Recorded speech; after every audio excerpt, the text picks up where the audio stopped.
Migi muraho aho neza umeze utu ngubu nyuma y'uburwayi sawa kabisa bimeze neza uri muroroherwa ndi koroherwa muganga ari kunyitaho nta kibazo Migi urumva we ku giti cyawe imvune yawe yenda udakeka uzagaruka nka ryari nagize ikibazo cya deshirire muganga ari kunyitaho birimo biragenda biza mvi Nyagatare ntago nari meze neza kuko no guhina ukuguru byari byangoye ariko mu minsi bimaze muganga ari kunyitaho biri kugenda neza imvune irimo kugenda ikira ndakeka yari yamaye ibyumweru bibiri ariko wenda bishobora no kutageraho kuko ndi kumva bigenda bimera neza ariko uko ngubwo twafata ibyumweru bibiri. Migi ngira ngo ntabwo turi buzenda kugora tukubaze imikino yatambutse ibyo byose nawe nk'umukinnyi warayirebye ariko noneho nicyo usaba bagenzi bawe ku mukino bafitanye n'ikipe ya Rayon Sport ku wa gatanu.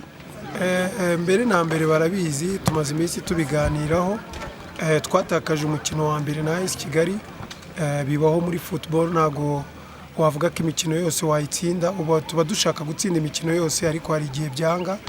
ariko nta nubwo twacitse intege biracyashoboka muri football byose birashoboka AS Kigali niyo twavuga ko isa nayo ifite amahirwe kuko isigaje match ya Etincelle ariko birashoboka match ntago zisa Etincelle bashobora kuza bakanganya cyangwa se ikaba yanabatsinda Etincelle icyo dusabwa twebwe no gukora akazi kacu ibitureba no gutsinda match ya Rayon Sport kandi birashoboka dufite abakinnyi beza dufite abatoza beza dufite ubuyobozi buturi hafi nkurikije umukino nabonye ku munsi w'ejo kuri match ya Etincelle abasore bari determiné bari bameze neza wabonaga bafite objective ndibwira yuko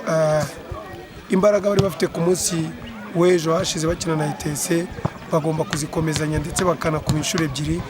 kuri match ya Rayon Sport uko barabizi yuko nabake babibihe byose kandi nkurikije uko mbibona nuko mbabona mu myitozo y'uyu munsi Rayon Sport tugomba kwitsinda byanze bikunze. Akabazo k'amatsiko Migi wenda dusoza iki kiganiro kigufi tugiranye abafana bose bararirayo kwarika bati ubwo tudafite Migi ubwo tudafite Migi impungenge ugiye kumara aba bafana urabigenza ute? Nta mpamvu nta mukinnyi kamara muri ekipe abakinnyi bose barahari iyo umwe agize ikibazo undaraza ni umwanya wundi wo kugira ngo nawe akorere ku mutoza ko ameze neza kandi nkuko natangiye mbivuga ku munsi w'ejo byagenze neza wabonaga rwose hagati yameze neza